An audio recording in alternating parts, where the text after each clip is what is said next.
Bonjour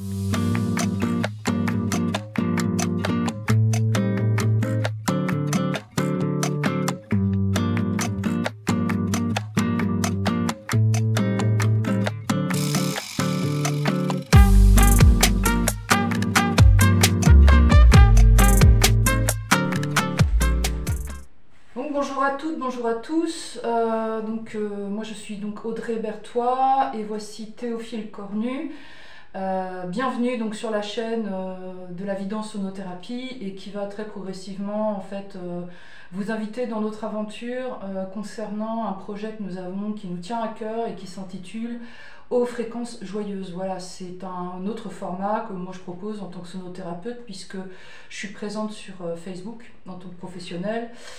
Et j'ai déjà donc mis sur mon compte, sur ma page Facebook, des vidéos où j'explique, notamment, en fait, j'ai pas mal expliqué sur le système endocrinien et lié au chakra, mais j'explique aussi certaines choses sur mon métier, donc la sonothérapie. Là, en fait, c'est un autre format. On a décidé, en fait, Théo et moi, de s'exprimer de manière plus authentique. Parce qu'au fait, Théophile, tu vas te présenter. Toi, tu es magnétiseur en fait. Tu t'es déjà d'ailleurs exprimé sur France Bleu Mayenne. Oui, j'ai eu l'occasion donc deux fois de pouvoir m'exprimer sur les sujets de radiesthésie et de magnétisme.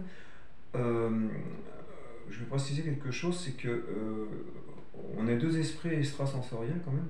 Faut pas l'oublier. Donc on est quand même des boîtes réceptives très importantes. Je l'estime par rapport à nos vécus et les expériences que l'on a connues. Je parle aussi pour moi et pour toi, bien sûr. Et je suis un ancien disquaire, donc toujours dans le son, donc dans les hertz aussi. Et donc oui, je pratique donc la radiesthésie et le magnétisme de manière régulière, quoi. Voilà. Ouais, c'est-à-dire que tu as cette fibre là en toi et que même si tu travailles dans d'autres domaines à côté, ça c'est quelque chose qui te ressemble, que tu n'as jamais lâché et que tu continues à exercer en fait. Et que là, ce qui serait bien, c'est qu'on puisse intervenir de manière beaucoup plus conséquente dans ces domaines-là. Et c'est pour ça qu'on a décidé de travailler ensemble.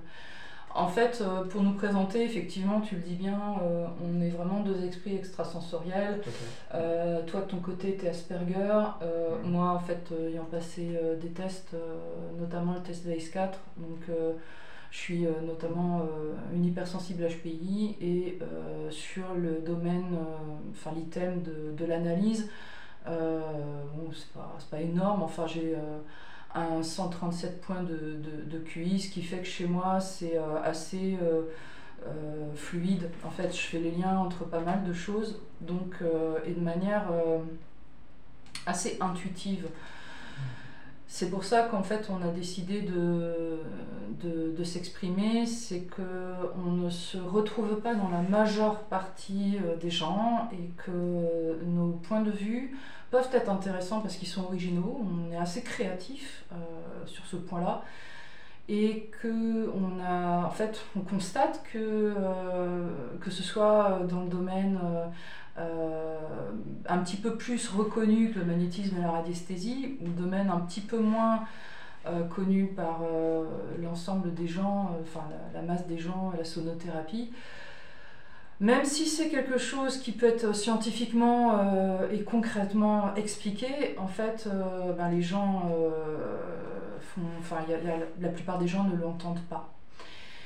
Et on se rend compte qu'en fait, c'est la raison pour laquelle on a décidé de commencer les vidéos, on ne pourra interagir qu'avec des gens qui vont avoir la même, ou à peu de choses près, la même fréquence. Et c'est, en tant que sonothérapeute et en tant que radiesthésiste, c'est ce qu'on aimerait développer déjà dans cette première vidéo.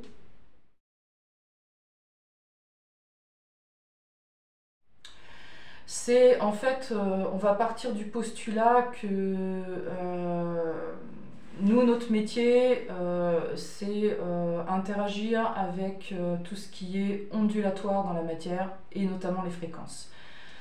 On a constaté l'impact, l'ampleur de l'impact que ça a, et encore pas totalement, pas entièrement. donc c'est très conséquent. C'est en fait l'objet de la matière, elle fonctionne comme ça. On ne peut que interagir avec des gens qui vont avoir une certaine vibration. Mais ça, c'est pour tout le monde en fait. C'est-à-dire qu'on constate que les gens ont une fréquence vibratoire et c'est de cette façon qu'ils vont pouvoir interpréter la réalité dans laquelle ils sont. C'est pas, comment dire, c'est pas une question d'intelligence ou de manque d'intelligence en fait. C'est vraiment là où on en est et c'est fréquentiel. C'est vraiment une posture fréquentielle, c'est une hauteur de fréquence en fait. Et c'est comme ça qu'on va pouvoir interagir avec sa réalité. C'est-à-dire que il y a des gens, on aura beau leur expliquer certaines choses, s'ils ne sont pas dans ce jeu de fréquence, ils ne vont pas l'entendre. Et voilà, et c'est pour ça que la plupart des gens, quand ils voient des traînées d'épandage dans le ciel, ils ne l'entendent pas, ils ne se rendent pas compte que c'est un épandage de produits chimiques, ce sont des chemtrails, et que oui, bah, c'est avéré, même ceux qui nous les balancent et qui sont très au courant nous disent que c'est pour rafraîchir l'atmosphère parce qu'il y a un réchauffement climatique. Enfin, les prétextes quoi, hein, voilà. D'ailleurs, par chez nous, en Pays de Loire, on peut citer où on est du côté de Laval, tous les samedis. Maintenant, c'est beaucoup plus fréquent, hein, la fréquence est beaucoup plus restreinte, c'est-à-dire qu'on est à peu près tous les 3 jours. Mais il y a encore 6 mois, disons qu'on l'avait tous les samedis quand on allait sur Laval pour diverses raisons. On voyait tous les samedis, vous aviez ces traînées dans le ciel qui ne sont pas du tout une normalité, puisque moi j'ai un certain âge qui me permet d'avoir une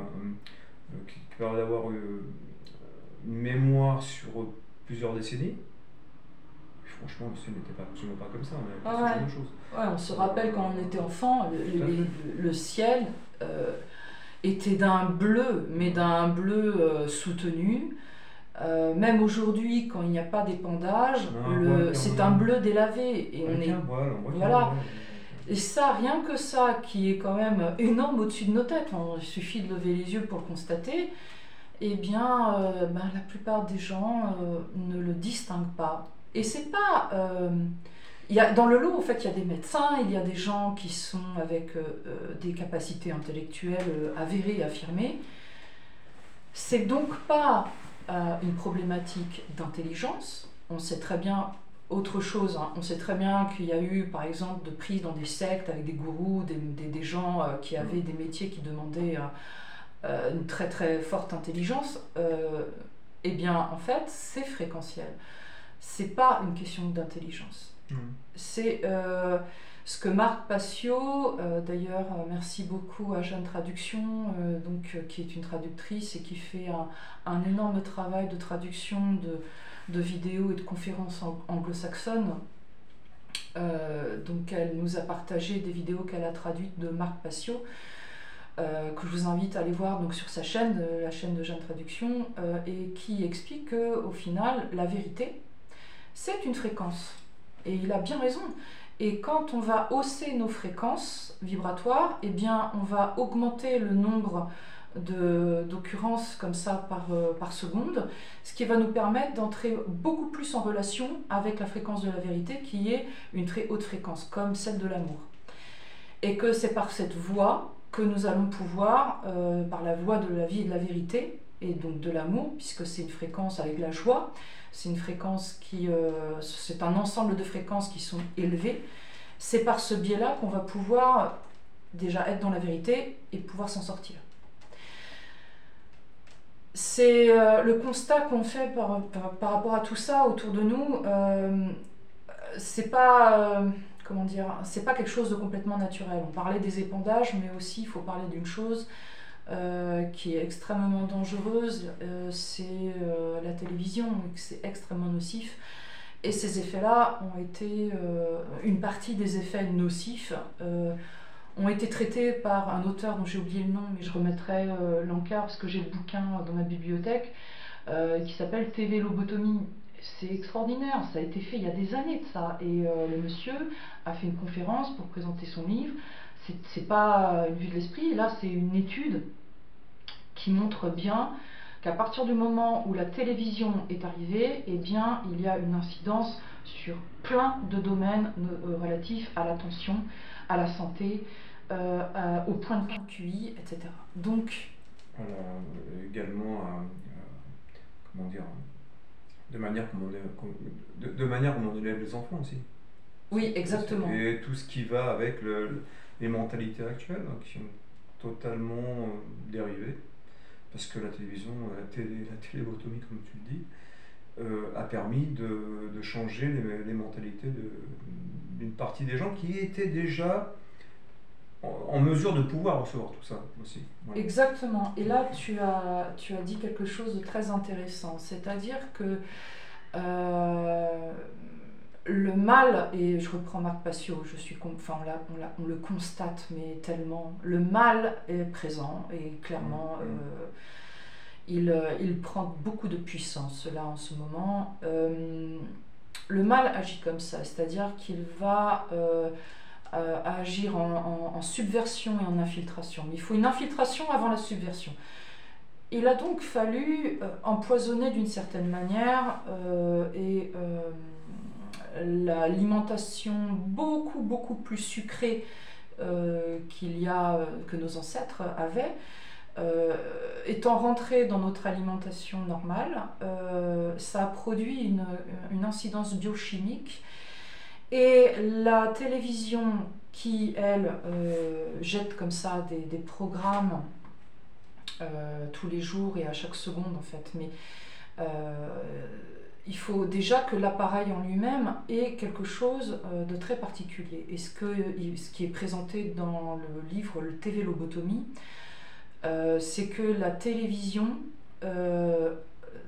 hormis tous les programmes et les chaînes qui déjà au niveau des termes montrent bien à quel point ça enclave le cerveau et ça enchaîne, déjà rien que l'appareil, ça va changer les ondes cérébrales du cerveau. Donc en fait, toutes les barrières psychologiques de défense et les ondes cérébrales normales, les fréquences cérébrales normales changent, elles se modifient avec la télévision.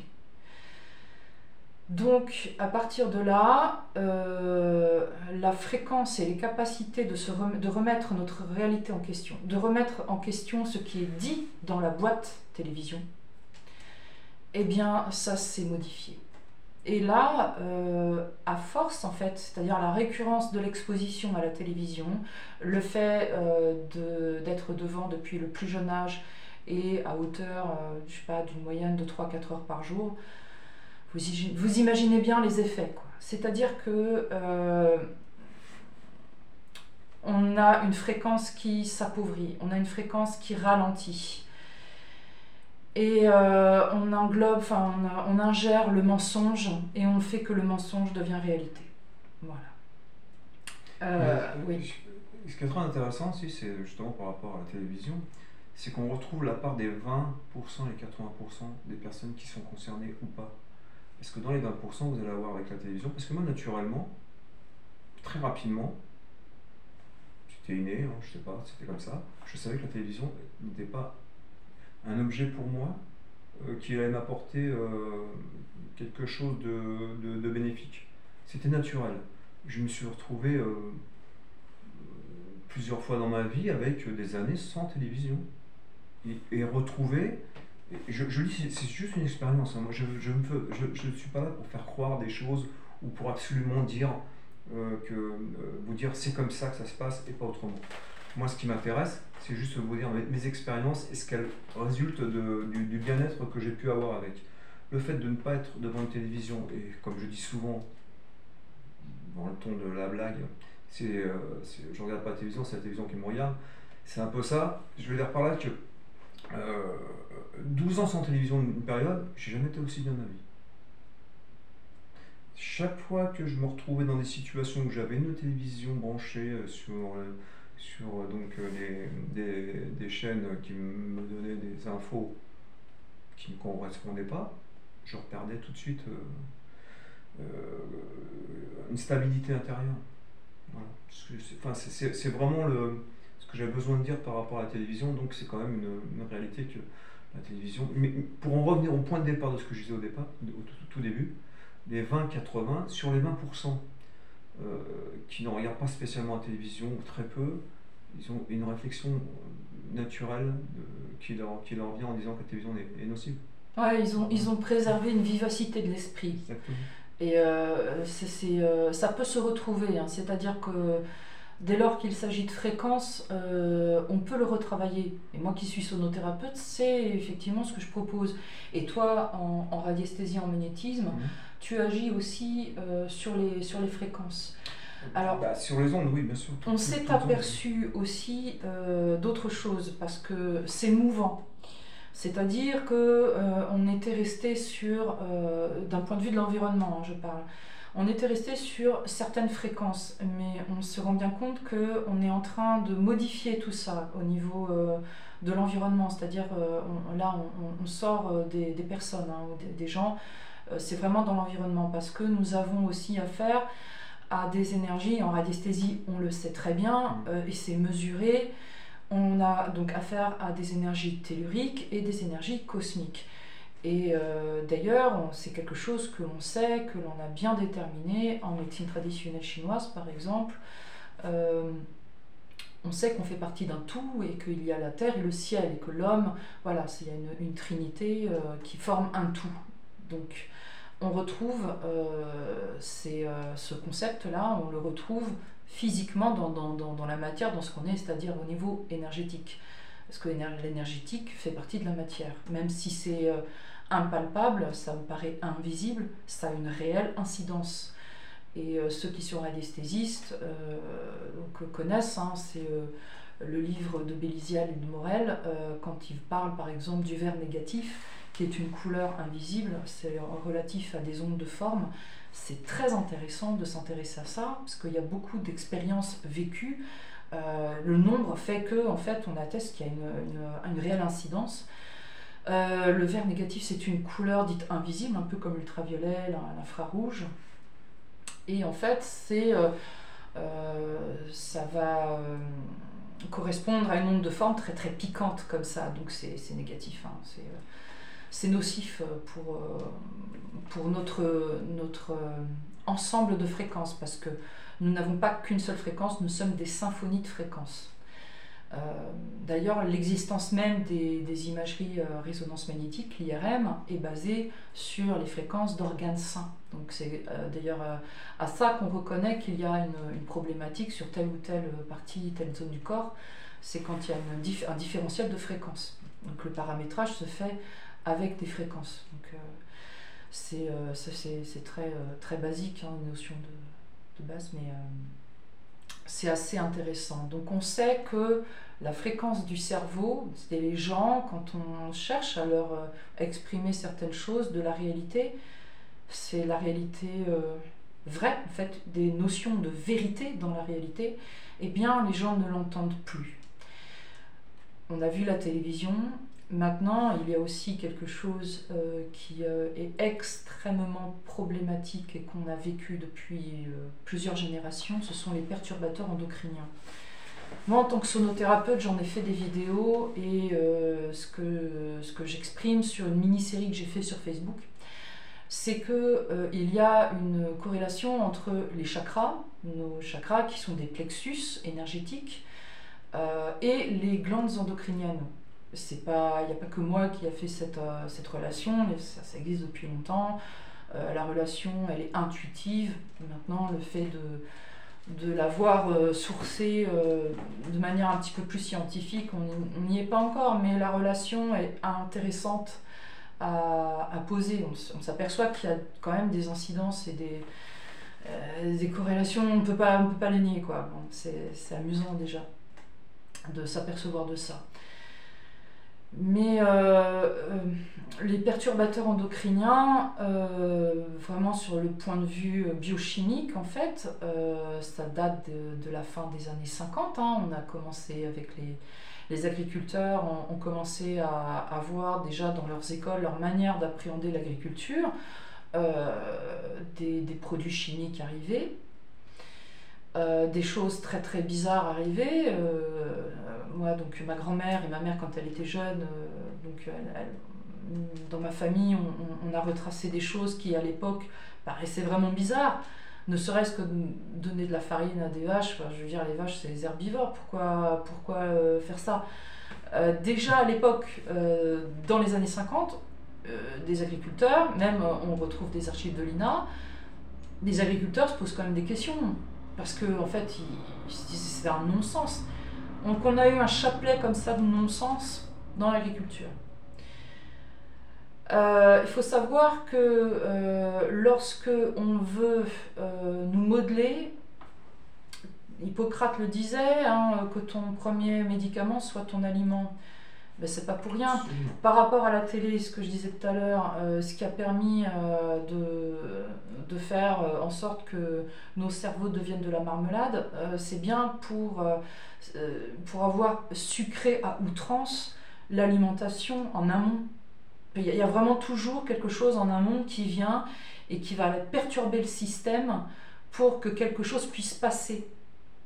Et là, les perturbateurs endocriniens, déjà, il faut comprendre à quoi sert le système endocrinien. Je l'explique. Donc, par le biais, par l'approche sonothérapeutique et puis l'aspect en lien avec les chakras. Mais en fait, c'est d'une importance capitale dans ce qu'on est, dans notre capacité d'apprentissage, notre intelligence, ce qu'on est au niveau de l'identité sexuelle par rapport aux gonades, notre sécurité par rapport au surrénal, notre système immunitaire par rapport au thymus, notre capacité d'apprentissage par rapport à la thyroïde qui va gérer toutes les fonctions du corps, et l'hypothalamus, et puis donc l'hypophyse et l'épiphyse, pardon. Et en fait, ça va donc de concert travailler à nous constituer en tant qu'être. Et ça va nous positionner, quoi. Donc, détruire ça, vous détruisez la volonté, ben, on fait de nous ce qu'on veut, et après on se demande pourquoi le peuple ne réagit pas. Faut pas être étonné. Puisque le système endocrinien est en berne, il n'y a plus de volonté. On fait plus société, mais parce qu'il n'y a plus d'identité forte. Donc on est malléable à souhait. Et vous ajoutez à ça une alimentation sucrée à outrance, où on va nous appauvrir en substances réellement nutritives. Ben voilà. C'est vraiment la base, hein, de cet empoisonnement premier. Donc le wokisme, qui pour moi est la phase terminale de la destruction du système endocrinien. Donc c'est en fait pour moi les personnes qui souffrent énormément de leur identité. Pour moi, ce sont les victimes de la 3e voire de la 4e génération d'un empoisonnement massif du système endocrinien. Je suis de tout cœur avec ces personnes et je ne me permettrai jamais de juger, parce que quand on entend leurs témoignages, je peux même pas considérer, je peux même pas imaginer l'ampleur de leur souffrance à ces personnes, parce que à vouloir se faire charcuter comme ils le font, et essayer de trouver un semblant de bien-être, alors qu'on leur donne en fait, c'est encore plus c'est de la mutilation, c'est de la torture en fait qu'on leur propose comme solution. Donc ces gens, pour moi, ce sont des victimes de haute torture. C'est ignoble ce qu'on fait à ces gens. Donc les victimes du wokisme, c'est absolument effarant la manière dont ces gens souffrent, et c'est une alarme. Ces gens, pour la race humaine entière, c'est une réelle alarme de l'effet du mal satanique de ce qu'ils nous font subir. Ce sont la génération qui souffre à un point inimaginable. Je peux même pas entrevoir le début de leur souffrance. Et pas seulement sur la table d'opération, sur ce qu'ils ressentent. La perdition à ce point de ce qu'ils sont. C'est une attaque du mal absolu dans ce monde, et de ce monde, sur la nature même de ce qui fait l'humain, de la fréquence qui est rattachée et, par les chakras à la conscience et donc à Dieu. À Dieu, c'est le divin. Tu peux peut-être interagir avec ça. Oui, parce que de toute façon, de la manière comme ils sont traités, ils changent de fréquence, qui n'est plus la fréquence naturelle et de l'amour, comme tu disais. Donc on arrive à quelque chose de différent. On n'est pas là pour dire on sait ce que c'est. Mais non, justement. On se rend bien compte que... Mais par contre, on se rend bien compte de l'ampleur démesurée de la souffrance. Il y a juste à observer. Le magnétisme, la radiesthésie, la sonothérapie, c'est...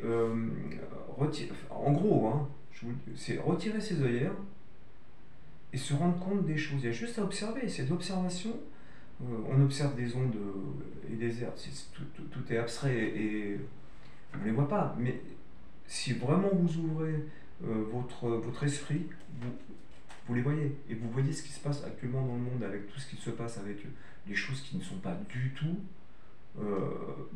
dans la normalité de ce qu'est la vie. Oui, c'est-à-dire que les ondes sont à considérer, les fréquences sont à considérer, et on peut en observer les effets, en fait. Exactement. Et on n'est pas là pour vous faire croire des choses. On fait votre juge d'arbitre sur pas mal de choses. Ce qu'on veut juste exprimer, c'est que on est en train de passer dans autre chose, qui n'est pas la nature humaine. Voilà, c'est tout. Et que nous, en tant que professionnels, en fait, et même en tant qu'être, hein, dans notre authenticité, en fait, on s'en inquiète déjà beaucoup, et on veut aider, en fait. C'est pour ça qu'on s'est dit que c'était important qu'on commence à faire des vidéos, et qu'on commence aussi à proposer nos services, mais à un certain...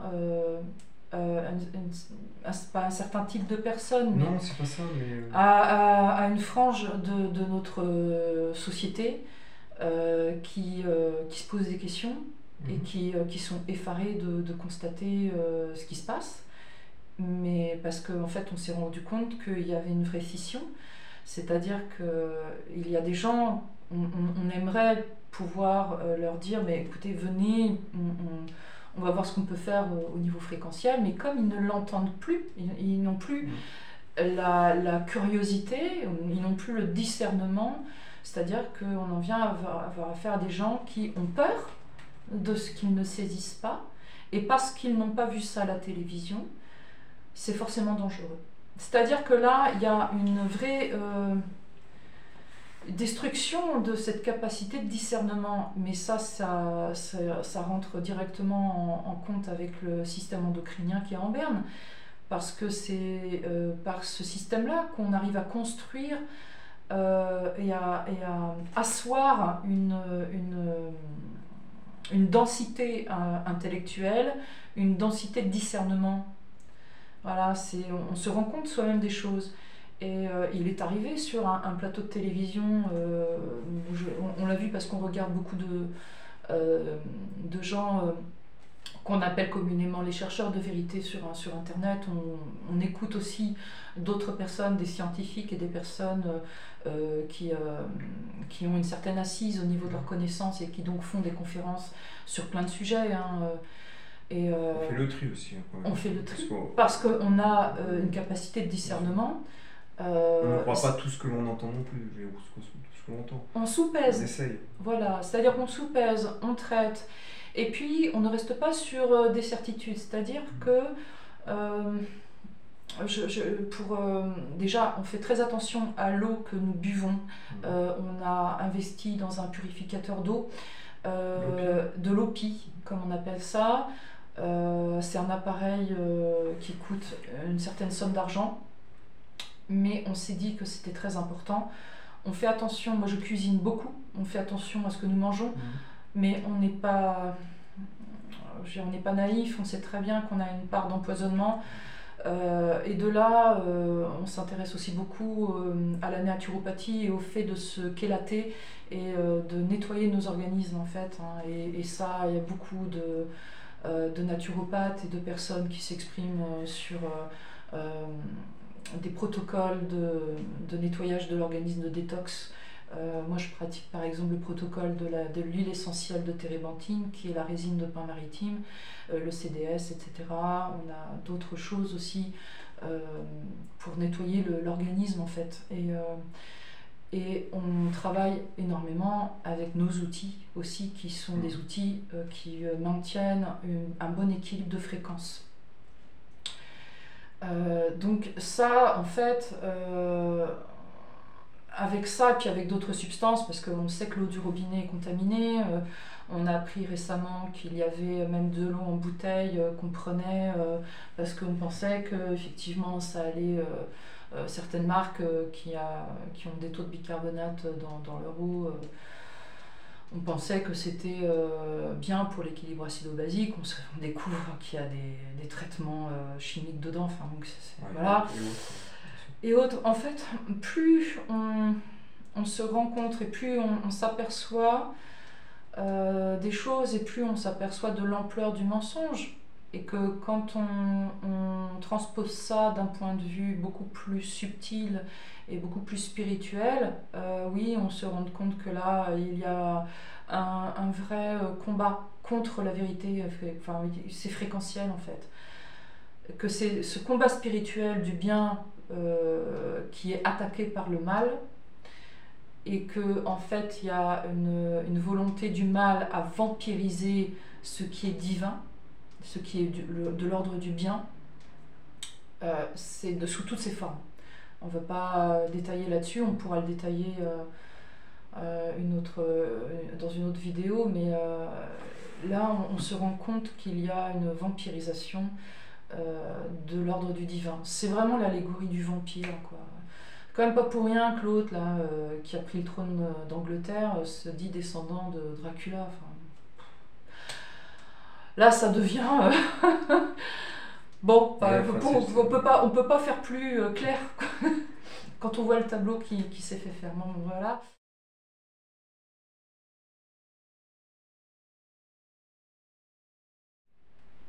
Nous, on souhaite intervenir là-dessus et il y a aussi donc un problème fréquentiel sur les personnes et il y a un problème fréquentiel dans l'environnement.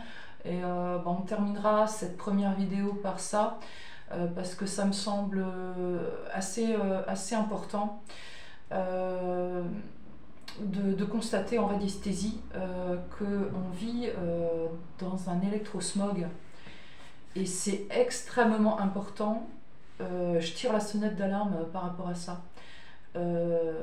J'étais très succinctement en contact avec le laboratoire Colisa qui travaillait avec Georges Lakowski.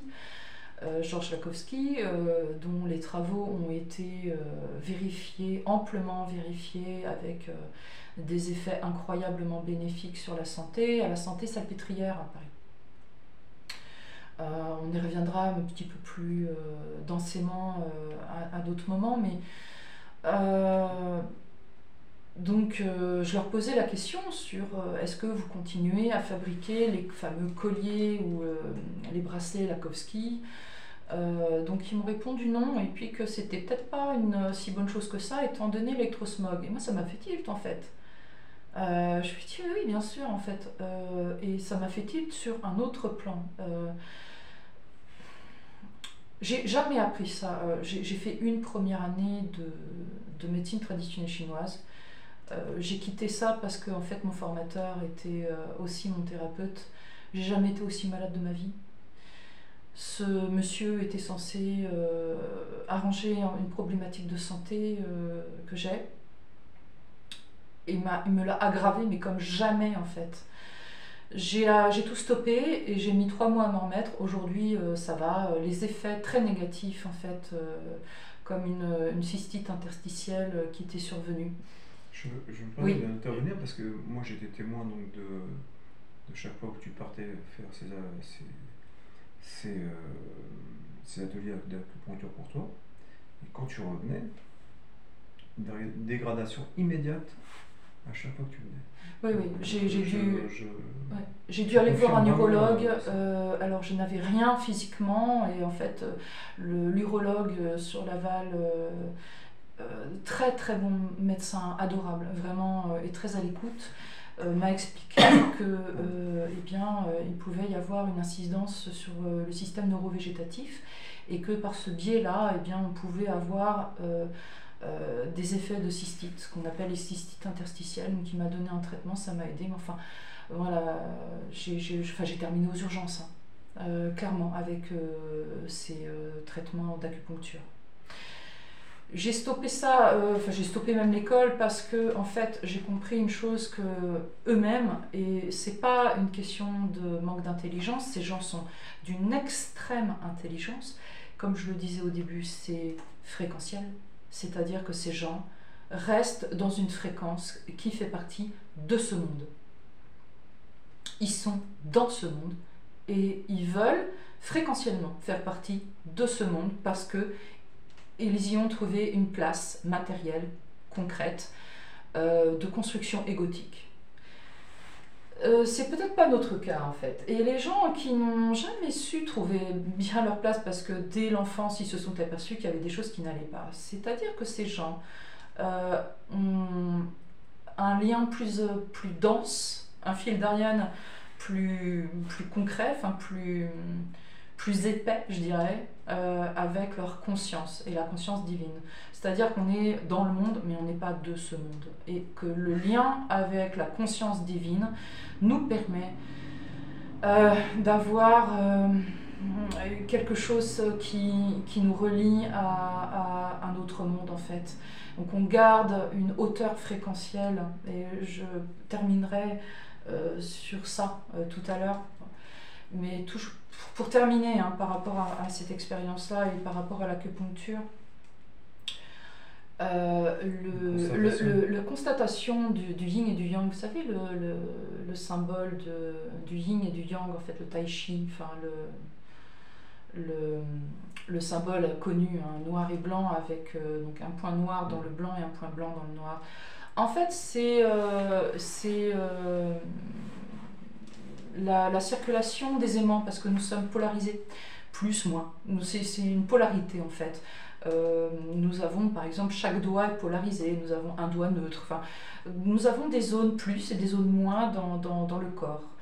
Les méridiens en fait d'acupuncture sont des méridiens qui vont avoir donc des particularités yin et des particularités yang, et que ce yin, qui est la polarité négative d'une pile, c'est ou d'un aimant, et le yang, qui a la polarité positive, donc d'une pile ou d'un aimant, ça va avoir un effet qui va, un petit peu comme le rotor et le stator, en fait, on va avoir cette énergie, on va produire de l'énergie. D'ailleurs, sur le corps d'1,70 m, on dégage 512 kJ, quelque chose comme ça. Ce qui est mon cas. Je crois, on est à peu près à ça, donc on est émetteur-récepteur en kHz. Et donc aussi en kilojoules. Donc on émet de la chaleur, on émet de l'énergie. On ingère des calories, on émet de l'énergie. Et c'est ce que produit, en fait, que montre, en fait, c'est une polarité aimantée. Et nous faisons partie d'un tout, ça on l'apprend, c'est la base de la médecine traditionnelle chinoise, c'est ce qu'on apprend pour considérer un petit peu l'environnement. Donc on est rattaché aux énergies telluriques et aux énergies cosmiques. Oui, mais on est dans un électrosmog. Vous savez ce que c'est qu'une aiguille d'acupuncture? C'est une antenne. Vous avez la tige en métal et puis vous avez un bobinage. Donc quand on vous la plante, et selon de la manière dont on va la planter, ça va avoir une incidence. C'est pas, voilà. Et on ne va pas planter les mêmes points selon les saisons, selon les personnes, etc. Donc on prend tout ça en considération. Mais on ne prend pas en considération le fait que les énergies telluriques et les énergies cosmiques soient totalement polluées. Comment c'est possible de ne pas l'envisager? On est dans un tout. Les Chinois, quand ils nous ont transmis ces savoirs, il n'y avait pas d'électrosmog. Le feng shui, toutes ces sciences, je parle bien de science, hein, c'est un art, mais c'est aussi une science, des énergies et de notre relation avec ces énergies, qu'elles soient telluriques, cosmiques, et de ce que nous en faisons de cette énergie-là, par notre volonté. Parce que, effectivement, les deux choses qui ont vraiment une réelle incidence et qui permettent de créer notre réalité, ce sont les fréquences et la volonté. Et la volonté provient du système endocrinien bien affirmé et bien sain, bien équilibré. Et bien, en fait, vous polluez, et moi je pose des questions autour de moi, hein, des personnes qui sont soignées à l'acupuncture, les effets qui devraient être les bons effets d'acupuncture, en fait, ils sont amoindris. Ou alors on a des effets mais qui ne sont pas les bons. Parce qu'on ne prend pas en considération la vérité dans la réalité. Parce que c'est fréquentiel. La vérité est une fréquence. Et que si on ne la révèle pas dans notre vie, et donc on ne l'imprègne pas dans notre perception, on est dans une réalité, mais on est dans un espèce de magma de mensonge. Donc en fait, on est très intelligent, on comprend énormément de choses, oui, sauf que si on ne considère pas la vérité de ce qui est, on est à côté de la plaque et on fait très mal. Moi, je l'ai vécu là. Je sors de plusieurs mois d'une aggravation de ma santé effroyable, effarante. Et depuis que j'ai arrêté l'acupuncture, j'ai retrouvé, parce qu'heureusement, je suis sonothérapeute, donc je travaille sur mes fréquences. Mais ça, c'est quelque chose de très important. Et le laboratoire Colisa, qui a travaillé avec Lakowski, se refuse à produire et à fabriquer les colliers de Lakowski et les bracelets de Lakowski, parce qu'ils ont bien compris la nocivité et... la nocivité de ce qui se passe au niveau du réseau Hartmann, les réseaux Curie, les réseaux Lay, et il y en a 8 des réseaux comme ça, il y en a peut-être même un peu plus, enfin il y en a 8 qu'on considère, et les réseaux cosmiques qu'on considère en radiesthésie. Et en fait, il y a quelque chose aussi sur, et là moi je rejoins Paul Ponceau qu'on suit, qu'on regarde, mais bon, c'est-à-dire Paul Ponceau affirme certaines choses. Peut-être que dans ce qui est donc accessible, mais monnayant une toute petite somme, et merci à lui et à sa femme Léna, il affirme des choses, mais on aimerait avoir les sources. Parce que voilà, c'est sympa d'avoir les sources. C'est très intéressant ce qu'il dit, effectivement. Et on adore. Je voudrais avoir un peu plus d'éléments par rapport à ça, parce que ça me paraît cohérent, mais maintenant ça reste sans... Ça reste un point de vue, en fait c'est une posture, mais en fait je pense qu'il doit avoir, comme ils tiennent une librairie, il doit avoir des montagnes de livres, mais nous on aimerait bien les connaître en fait, ou comme ils sont anglo-saxons, anglo-saxons ils sont bilingues en fait, d'ailleurs comme Marc Gray, comme d'autres personnes qui font un énorme travail de traduction de vidéos, nous relatent des vidéos anglo-saxonnes parce que eux ils développent beaucoup plus. On aimerait bien avoir certaines sources en fait, mais on va partir du principe qu'il y a, je parlais du spirituel, il y a des sorciers, hein, ça existe, hein, on va partir de ce postulat que ça existe. Ce qu'on appelle de la magie, parce que on peut, en tant que radiesthésiste, on peut connaître les effets des ondes de forme, des fréquences, des couleurs, des fréquences, des sigils, des choses comme ça. On sait que ça existe. Les ondes de forme, il y a la fameuse bague de Ré ou la bague Atlante que Carter avait quand ils ont découvert la tombe de Toutankhamon par exemple. Il n'y a que lui qui n'a pas été impacté par le sort de la sacralisation de la tombe de Toutankhamon. Donc, il y a eu violation d'un lieu sacré et ils sont tous morts en fait.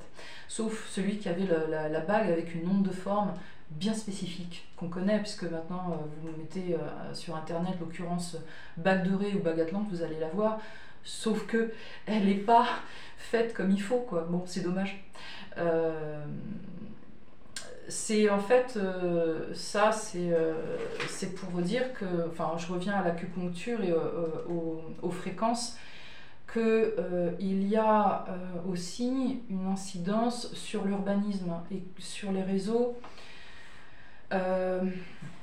D'ailleurs, c'est quand même, enfin, il y a quelque chose de soulevé qui a été très très bien traité par Prune, la chaîne Prune de Prune, notamment à chaque fois. Donc, il y a vraiment des choses extrêmement intéressantes et pointues. Mais dernièrement, donc, sur le fait que on pourrait considérer donc Paris comme le cerveau de la France. Donc, vous voyez, on peut considérer que des lieux peuvent faire partie d'un corps et que nous sommes impactés de manière fractale par ce corpus, voilà, cet environnement qui peut être comme ça traité comme un organisme, comme des veines urbaines. D'ailleurs, j'ai un poème que j'ai écrit, Corlacé, j'en ferai part une prochaine fois, qui traite de ça en fait. Les rues, les avenues, les boulevards charrient l'énergie vitale en fait que nous dégageons de nous-mêmes avec nos pensées, nos idées, nos émotions. Et il faut savoir que ces veines-là nous impactent en fait. Il y a des lieux dans lesquels on se sent bien et il y en a d'autres dans lesquels on se sent vraiment pas bien et ça s'en ressent. Et que, en fait, il y a, je dirais, c'est quand même bizarre que une société dite secrète, voire plus discrète maintenant, s'appelle les francs-maçons. Enfin, ces gens-là sont des bâtisseurs, enfin, ils viennent des bâtisseurs des cathédrales, ils avaient certaines connaissances. En ce qui concerne les courants telluriques et les courants cosmiques pour construire les cathédrales, ils ont des connaissances. Si c'était farouchement gardé, c'est bien parce qu'il y avait une incidence nourricière ou destructive sur ce que nous sommes, hein, au niveau fréquentiel. Enfin, je veux dire, énergétiquement, ça a une réelle incidence. Donc faire de l'acupuncture partout sans se demander où est-ce qu'on l'a fait et sans avoir une réelle connaissance radiesthésique du lieu où on fait de l'acupuncture, déjà, c'est hyper dangereux. On joue avec quelque chose qui est faut pas s'étonner qu'après il y a des gens qui disent ouais, l'acupuncture, je sais pas, ça marche pas sur moi ou ça m'a fait des effets bizarres. On est dans un tout. Je veux dire, quand est-ce qu'on l'imprègne l'idée, parce que elle n'est pas abstraite l'idée, faut l'imprégner quoi, faut l'imprégner dans la réalité. Et ça, je comprends pas que des gens qui écrivent des bouquins sur l'acupuncture et sur la médecine chinoise ne l'aient pas intégré ça. Enfin, pour moi, ça me dépasse. Mais bon, ça me met un peu en colère parce que j'étais impactée intimement. Bon, bref, c'était pas génial. Hormis ça, il faut donc faire très attention à notre environnement et s'en intéresser, quoi. C'est-à-dire que nous, en tant que en radiesthésie, je m'intéresse beaucoup, mais c'est surtout toi. On a remarqué que effectivement, il fallait faire attention à ça, que c'était, il y avait des zones qui étaient nourricières et qu'il y avait d'autres zones qui en fait pompaient énormément d'énergie. Je vais me permettre quelque chose. On est en train de changer donc, de dimension. La vibration a changé. On est passé de 12-14 000 tours vibratoires à 18-19 000.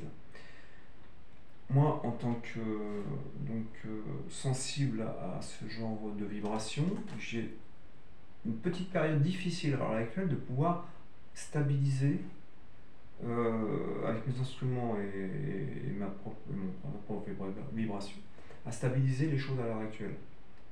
C'est en train de se remettre en place, mais on est quand même dans un changement. Ça correspond à tout ce que l'on parle, de tout ce qui arrive, tout ce que l'on voit. Donc voilà. Et ce que je voulais surtout dire, c'est qu'à l'heure actuelle, on est en train de c'est pour moi et tous les vrais, enfin quand je dis les vrais, je me permets de dire ça parce que j'entends beaucoup à l'heure actuelle des magnétiseurs qui se servent de photos numériques. Excusez-moi, mais si vous avez affaire à des magnétiseurs à photos numériques, ce n'est pas des magnétiseurs. On ne travaille pas sur le numérique. Juste pour revenir à ce que je disais juste avant, c'est que la vibration a changé, parce qu'on a changé de dimension, parce qu'on est dans une autre sphère. Donc il y a une déstabilisation pour tout le monde, que ce soit pour les gens, ou pour moi dans ce que je fais. Donc on est en train et on est en train de rééquilibrer ça tout doucement. Donc ça c'était vraiment quelque chose que je voulais noter. Parce que moi je la vis et je suis un peu perturbé depuis ce changement qui a lieu depuis,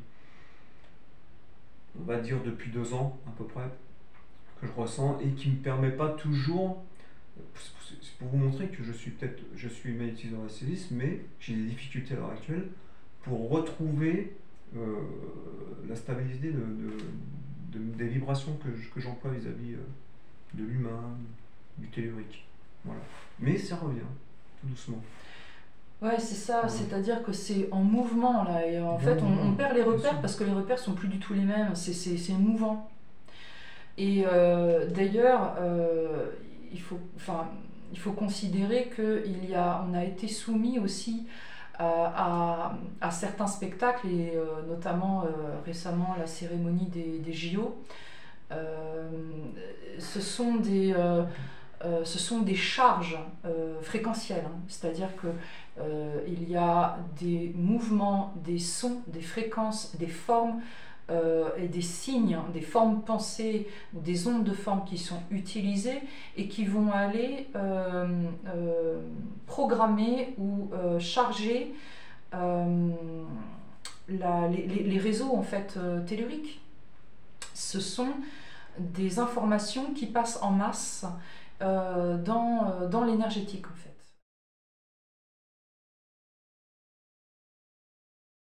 Et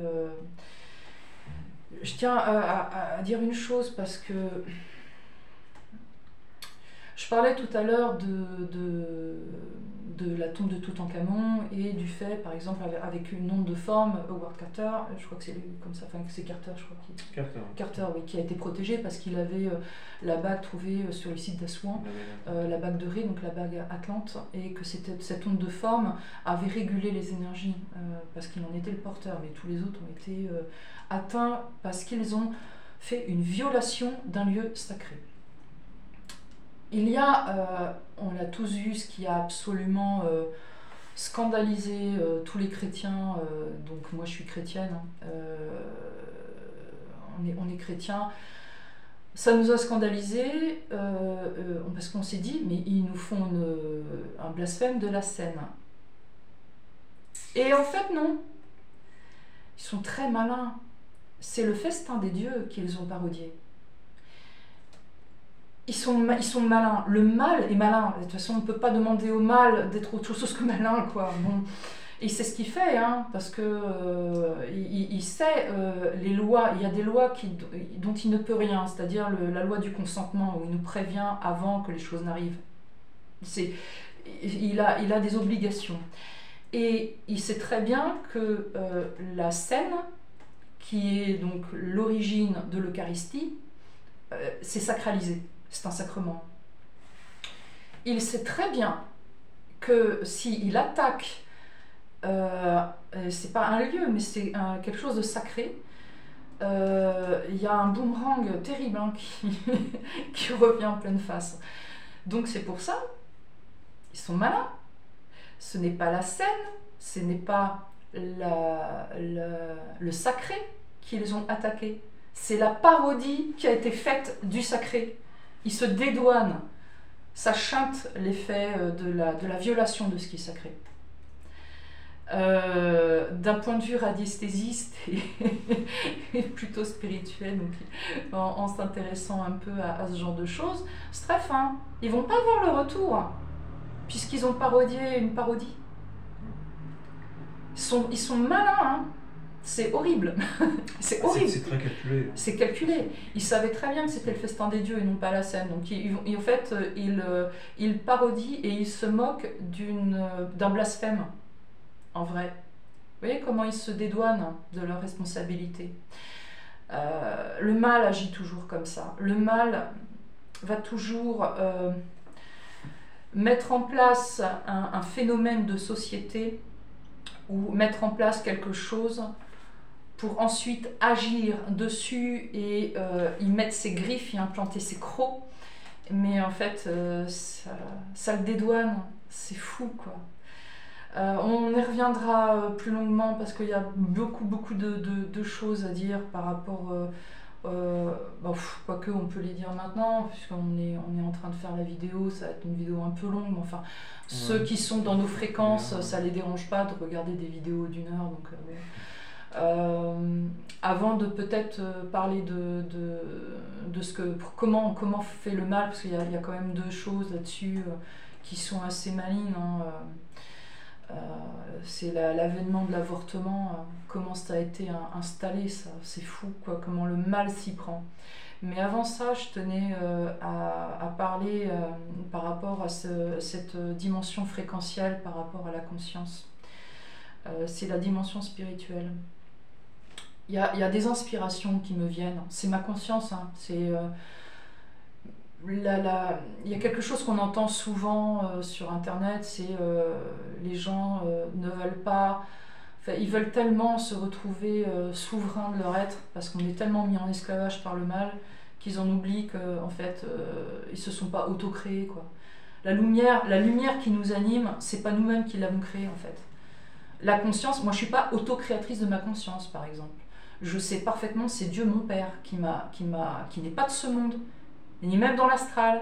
C'est donc mon roi qui est Jésus-Christ, même s'il est revenu à plusieurs reprises dans ce monde et sous bien des formes, dont le pacte avec le mal, c'est oui, tu viens par l'Immaculée, la mère d'ondes, sont des ondes, la matrice originelle, qui est la Sainte Vierge, la matrice originelle, donc, qui est immaculée, donc Dieu vient donc sans âme, hein, parce que le Christ n'avait pas d'âme, il n'avait pas besoin de corps de mémoire, il fait un one-shot dans la matrice artificielle, dans le cube.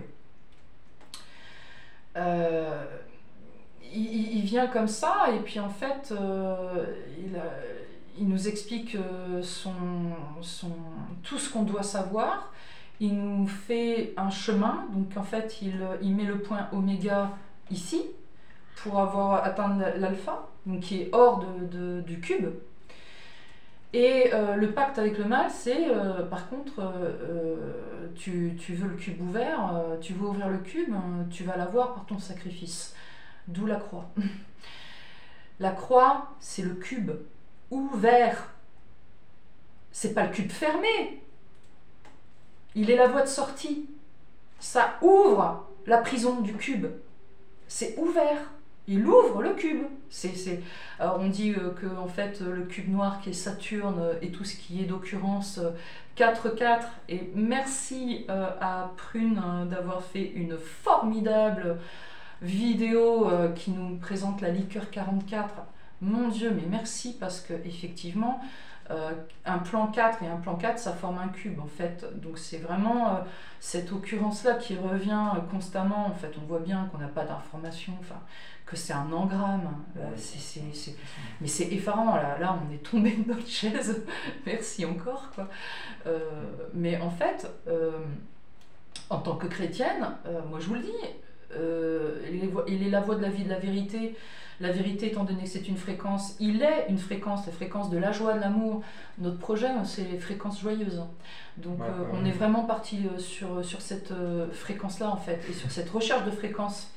Parce qu'on ne peut pas l'atteindre constamment, c'est fluctuant, quoi. Donc on y va, on est aimanté, c'est un yin-yang, en fait, c'est tout ça est mouvant.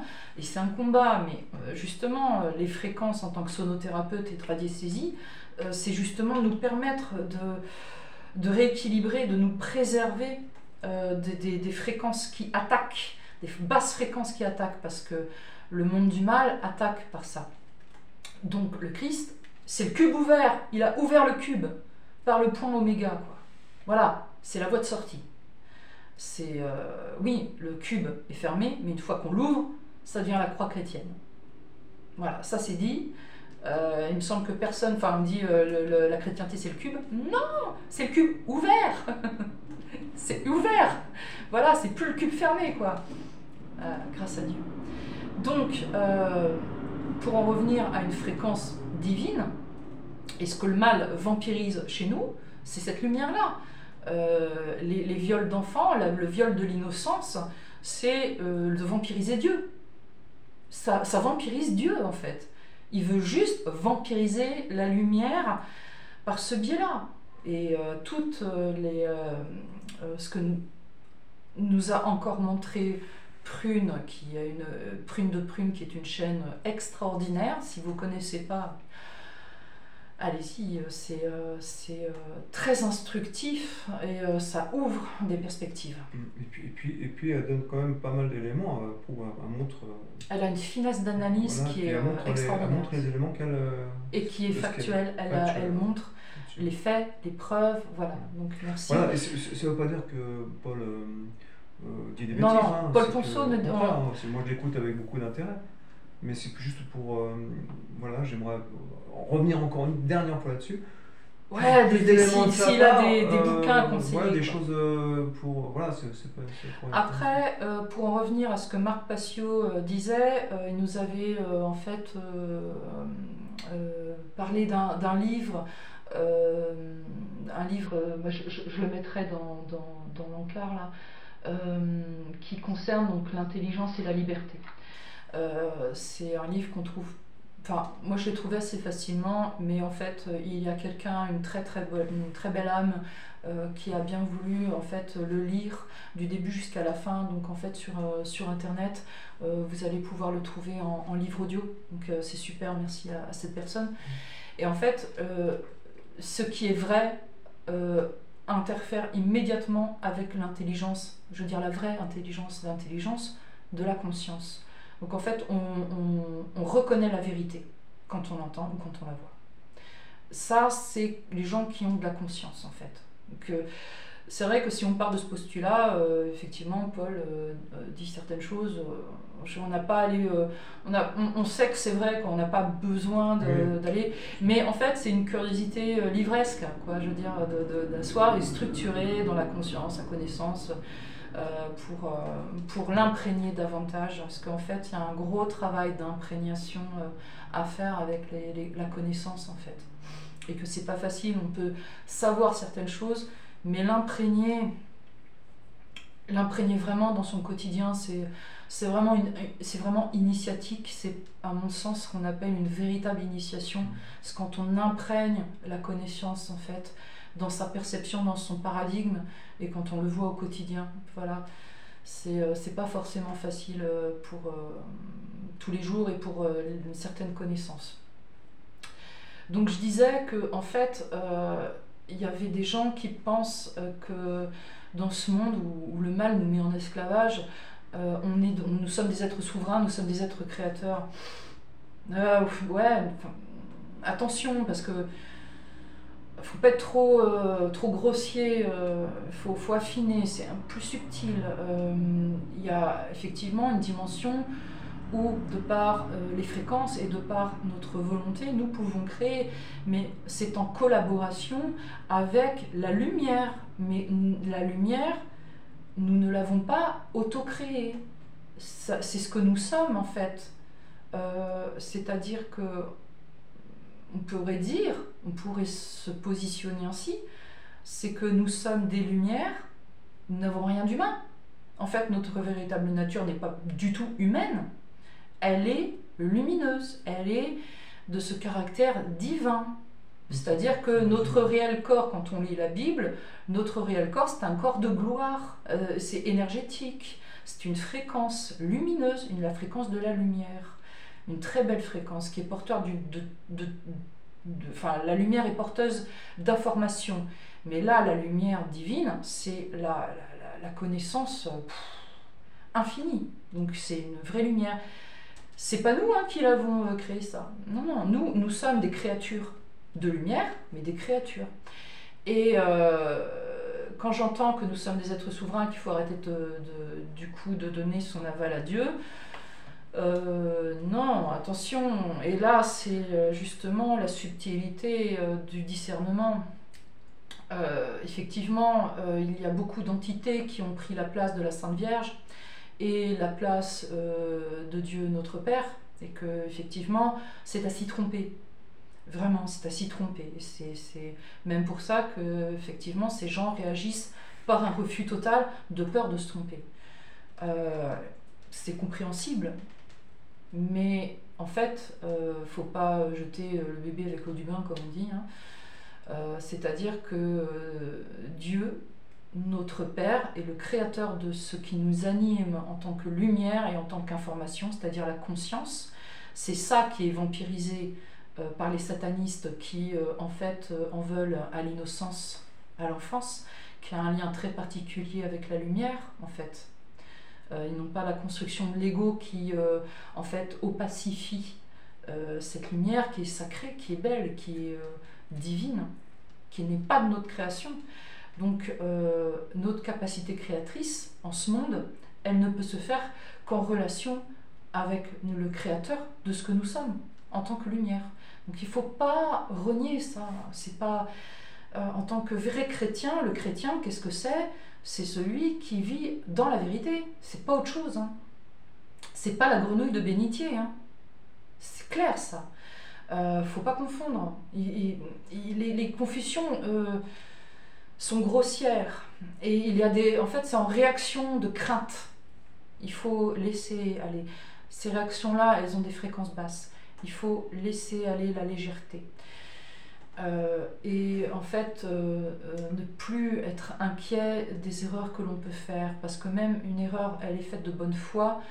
Il ne faut pas s'en inquiéter. C'est mouvant. Il ne faut pas avoir peur de se mouvoir.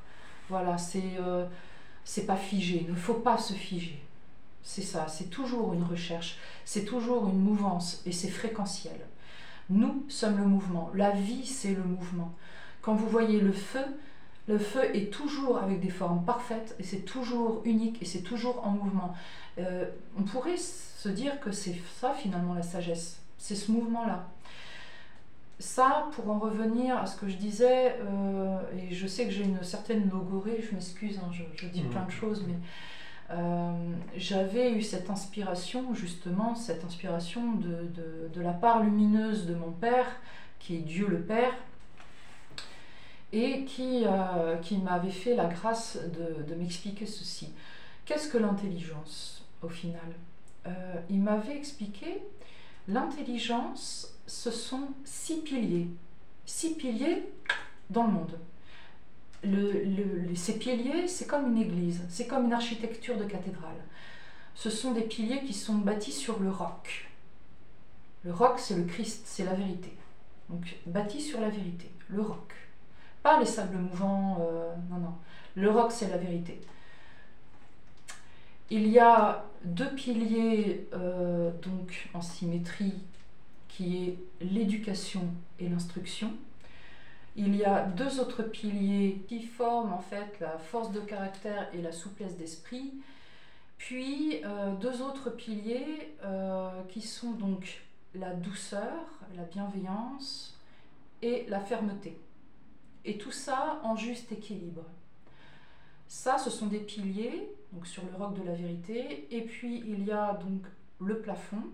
Et en fait, le plafond qui est plat.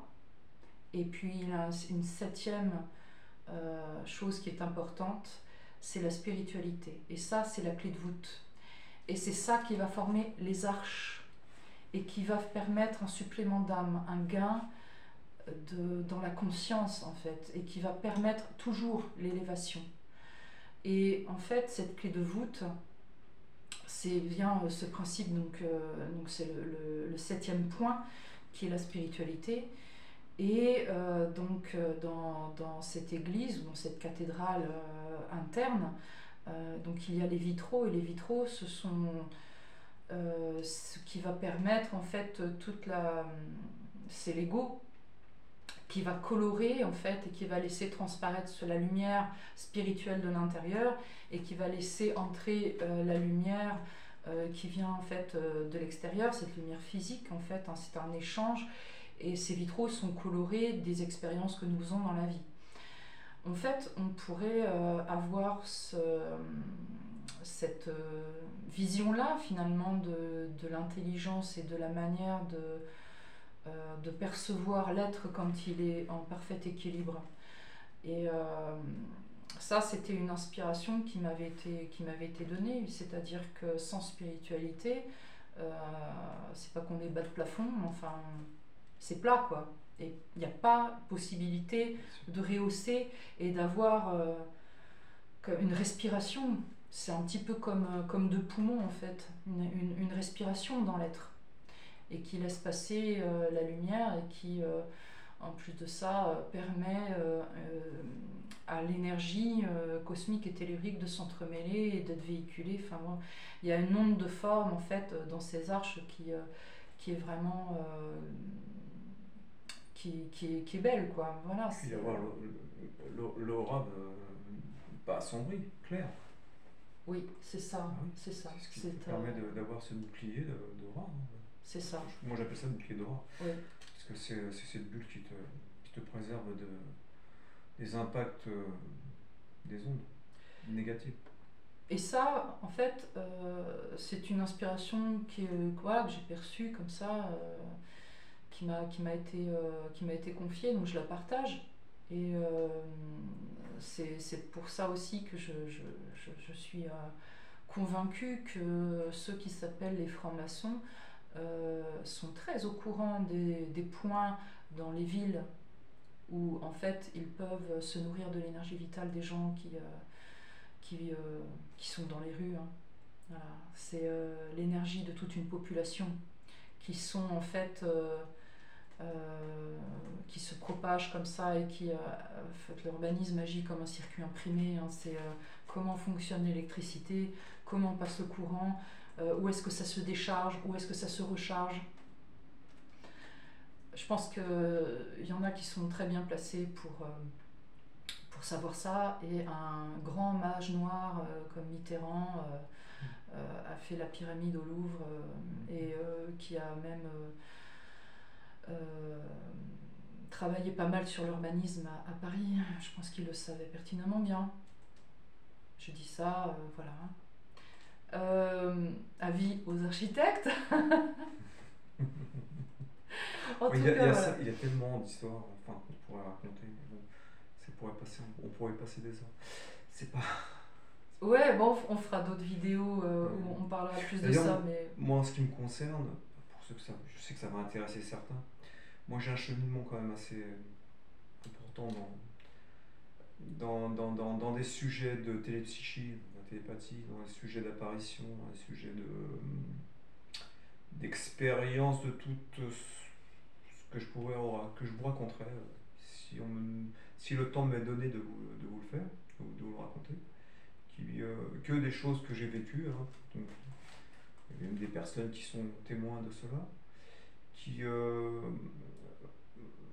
sont assez troublantes, enfin, très très troublantes, et aussi qui peuvent permettre aussi de se rendre compte que finalement à l'arrivée, on a des boîtes réceptives avec des informations qui viennent avec un grand point d'interrogation, un mystère.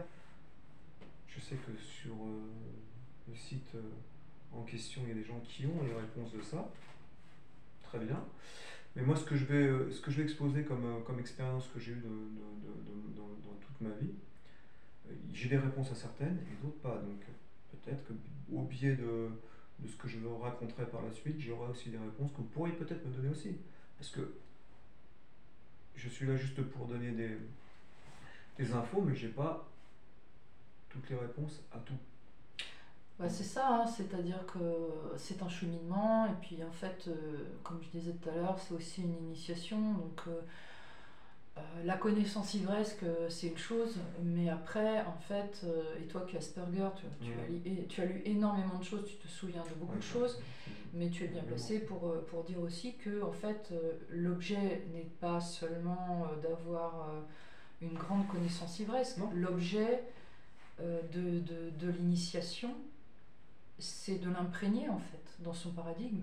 Et que ça, c'est une autre opération, en fait. C'est autre chose. C'est un autre comportement vis-à-vis de soi-même et vis-à-vis de la réalité. Et donc,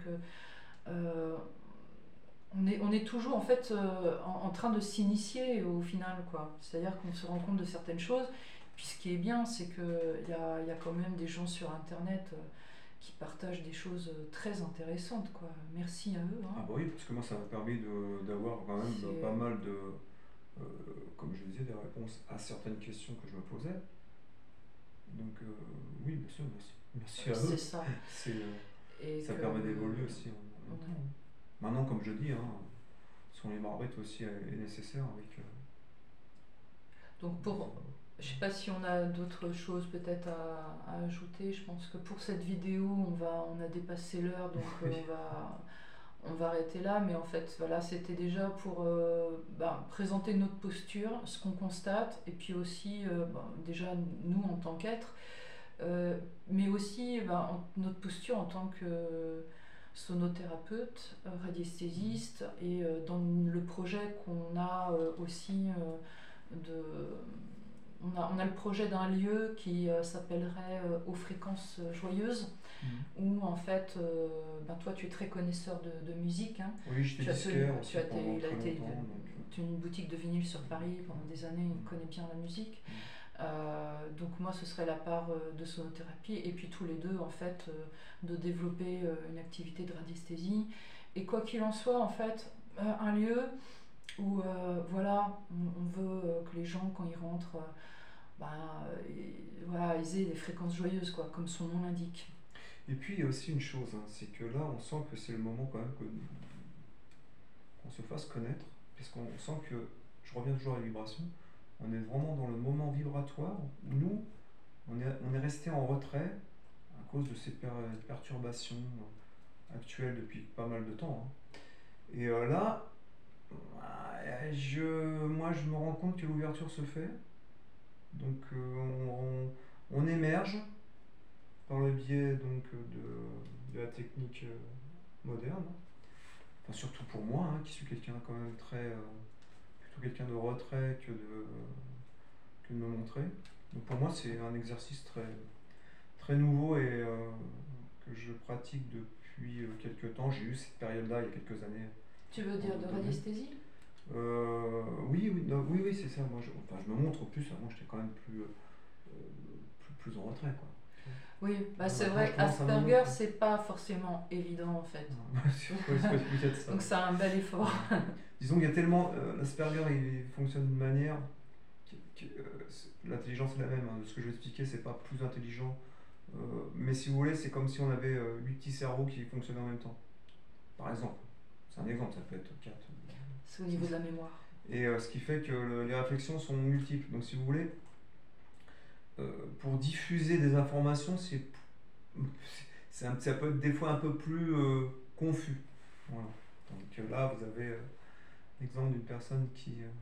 Ouais, je suis proprement analytique, moi, voilà, par contre pas synthétique du tout. J'adore l'analyse. Certaines complémentarités. Voilà. Mais voilà, c'est aussi, comme vous voyez, on est sans filtre. Voilà, oui, sans filtre. Mais, ouais, parce que en fait, l'authenticité est aussi quelque chose qu'il faut nourrir. Quand même, c'est avec ce qu'on vit en ce moment, c'est assez important. Et donc moi je reviens au système endocrinien et puis à l'importance des fréquences, et que si vous pouvez préserver, déjà faire connaissance avec votre système endocrinien à vous, et de voir à quel point il est attaqué, et de trouver des solutions dans l'alimentation, dans la purification de l'eau. Il y a aussi des purificateurs d'air, mais c'est vraiment très onéreux. de préserver au mieux votre système endocrinien et de retravailler avec les fréquences aussi votre volonté et cette capacité subtile du discernement.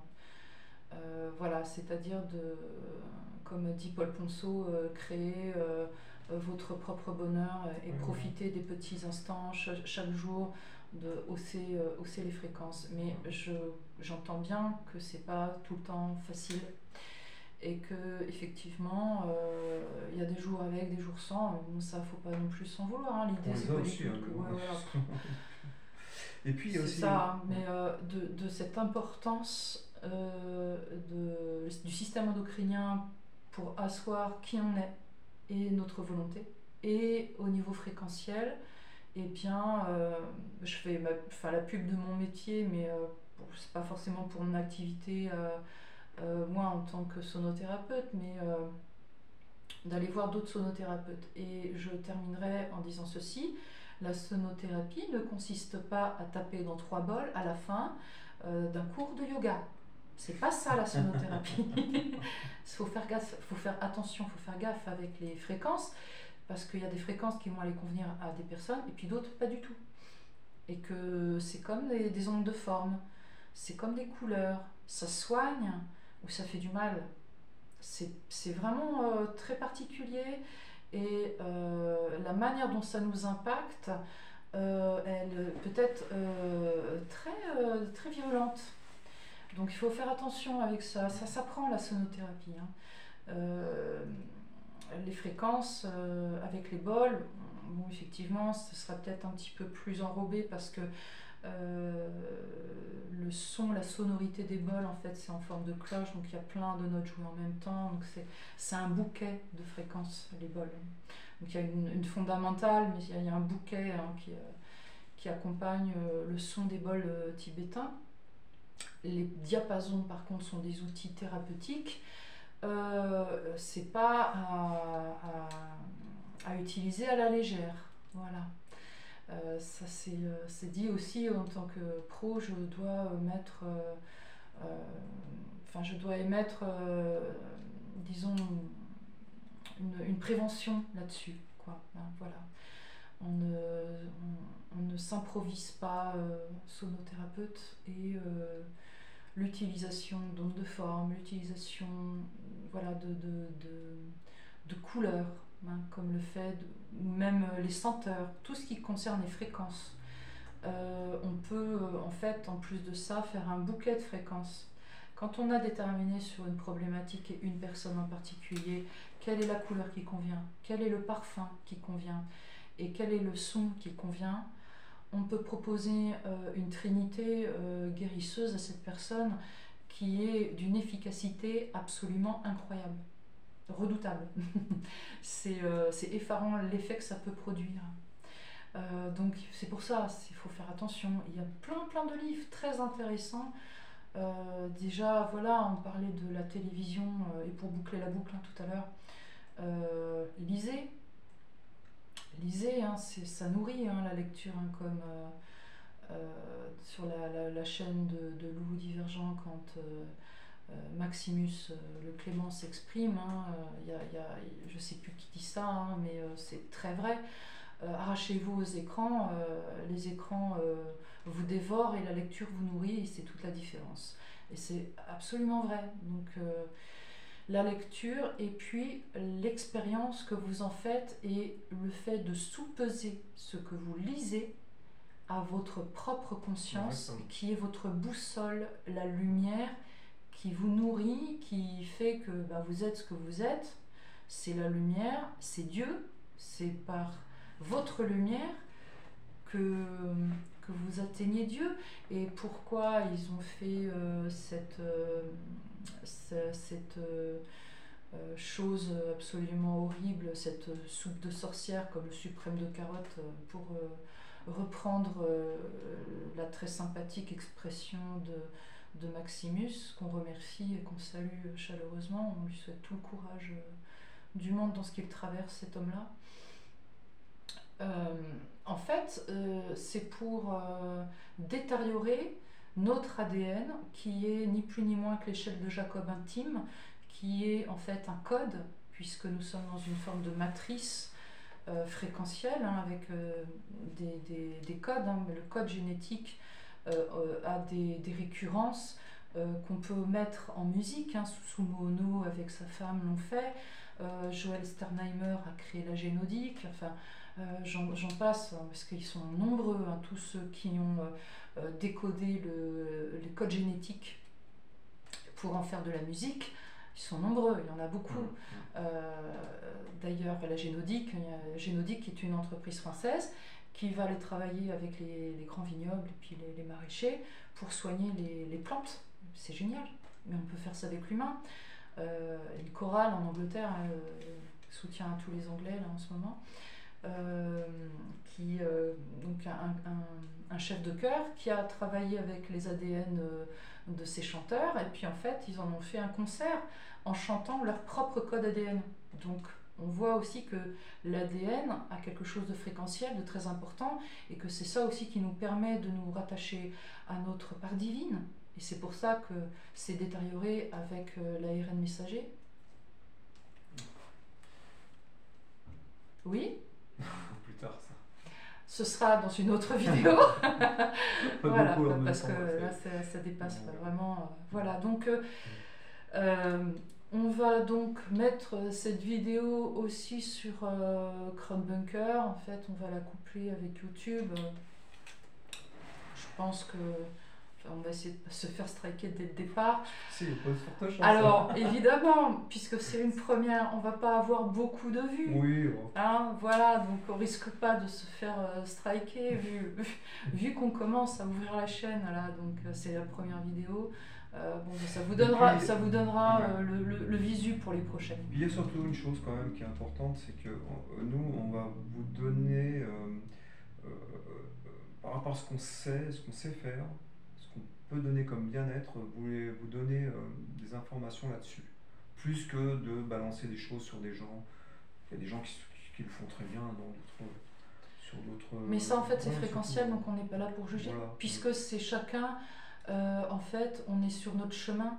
C'est un chemin fréquentiel. Surtout que tout le monde sait déjà qui est qui est dans la part sombre. Hein, donc, pas besoin que nous on le redise, qu'on vous répète les mêmes choses. Hein. Et puis en fait, c'est comme les thérapeutes. Hein. Il y a certaines personnes qui ça va matcher avec certains thérapeutes, d'autres avec d'autres, parce que justement, c'est une question de fréquence. Et ce qu'on appelle les atomes crochus, c'est du domaine des fréquences. Voilà.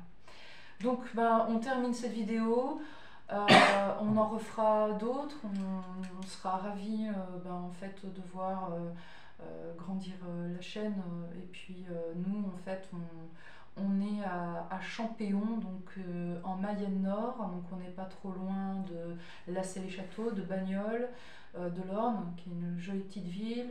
On n'est pas trop loin de la ville de Mayenne non plus. Et en fait, donc là, on est dans le cabinet, là, présentement, de sonothérapie. Donc, pour le mois d'août, on est en vacances. On reçoit aussi donc, au cabinet. On travaille à deux. Moi, je travaille aussi la semaine en tant que sonothérapeute. Nous travaillons donc en duo, Théo et moi, les samedis. Voilà. Parce que Théo travaille la semaine, sinon il a un autre métier. Et voilà, donc je vous embrasse. Et puis, prenez grand soin de vous. Et surtout, préservez la chose la plus précieuse qui soit. C'est votre lumière. Voilà. À très bientôt.